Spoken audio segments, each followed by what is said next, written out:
সরকারি আমলা থেকে শুরু করে সরকারের যারা চাকরি করে তারাও যদি 5% বাসা ভাড়া মেনে নেয় তাহলে আমরাও 5% নিয়ে ফিরে যাব। আমরা একজন ডাক্তারকে ফিস দিতে হয় 500-600 টাকা থেকে 3000 টাকা পর্যন্ত। তাহলে বিবেকের কাছে আমি প্রশ্ন রাখতে চাই, হে জাগ্রত বিবেক, এই শিক্ষক জাতি যে শিক্ষা জাতির মেরুদণ্ড, তারা আজ কিভাবে জীবন যাপন করতেছে? আমাদের শিক্ষকদের আজকের এই 9তম দিনে আমাদের যেই আন্দোলন চলছে সেটা সরকার এখন আমার মনে হচ্ছে যে তাদের শুধু বুদ্ধির উদয় হয়নি।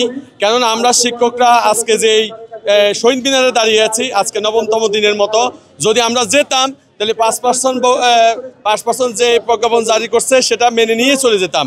যদি আমরা যাই 5% আমরা মেনে নিতাম, তাহলে আমরা মেনে নিব তখনই যদি সরকারি আমলা থেকে শুরু করে সরকারের যারা চাকরি করে তারাও যদি 5% বাসা ভাড়া মেনে নেয় তাহলে আমরাও 5% নিয়ে ফিরে যাব। RICL TMX, যুগের পর যুগ স্থাপনা থাকে মজবুত। কিন্তু আমাদের শিক্ষকদের একটাই দাবি, আমরা কখনো আমাদের যে ন্যায্য অধিকার, আমাদের যেই আজকের আমাদের যে ঘোষণা যে 20% বাড়ি ভাড়া এবং 1500 টাকা চিকিৎসা ভাতা এবং কর্মচারী কর্মকর্তাদের 75% ঈদ বোনাস, এই বোনাসের প্রজ্ঞাপন জারি হওয়া পর্যন্ত আমরা এই শহীদ মিনার ফিরে যাব না। আমি বলতে চাই স্পষ্ট ভাষায়, আমাদের এই সরকারের গুরুত্বপূর্ণ কয়েকটি মন্ত্রণালয় রয়েছে, শিক্ষা মন্ত্রণালয় রয়েছে, এছাড়াও আমাদের প্রধান উপদেষ্টা সহ অধিকাংশ অনেকেই শিক্ষকতার সাথে জড়িত ছিলেন, শিক্ষকতার সাথে জড়িত আছেন। আপনারা বলেন এই দেশে কোন জায়গায় মাত্র 1000 বা 2000 টাকা দিয়ে বাসা পাওয়া যাবে? এটা কখনো সম্ভব না। আর এই শিক্ষক আন্দোলন বাংলাদেশে দেখিয়ে দিয়েছে যে বাংলাদেশের প্রত্যেকটা রাজনৈতিক দল সহ শুরু করে ডাকসু, জাকসু, চাকসু সহ শুরু করে নতুন প্রতিনিধি যারা জয়ী হয়েছে তারা সবাই এখানে এসেছে। প্রত্যেকটা রাজনৈতিক দলের প্রধানরা, প্রতিনিধিরা এখানে এসে একত্রতা পোষণ করেছে আমাদের শিক্ষকদের সাথে।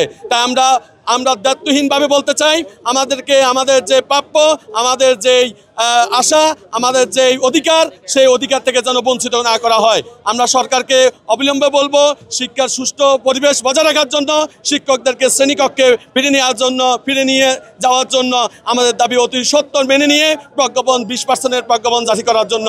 যে দেশে গুণীজনের কদর নাই সে দেশে গুণী জন্মাতে পারে না। আজকে এই 71 পর বাংলাদেশ স্বাধীনতার পর যে বাংলাদেশ যারা চালাচ্ছে তারা যে কোনো শিক্ষকের নয়, একজন ছাত্র। ওই ছাত্র আজকে সচিব হয়েছে, তারা আজ আমলা হয়েছে, কিন্তু তারা আমলা হয়ে তাদের শিক্ষকের কথা তারা ভুলে গেছে।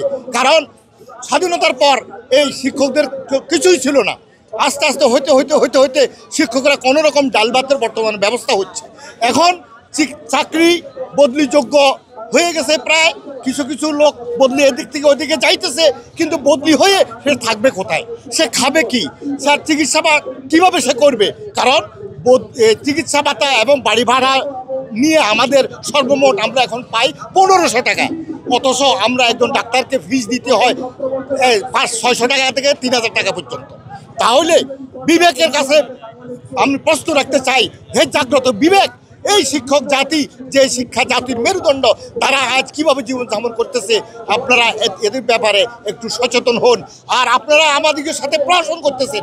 একবার আমাদেরকে 500 টাকা ঘোষণা করলেন, আমরা মানি নাই, এখন 5% আপনারা প্রজ্ঞাপন জারি করে দিলেন।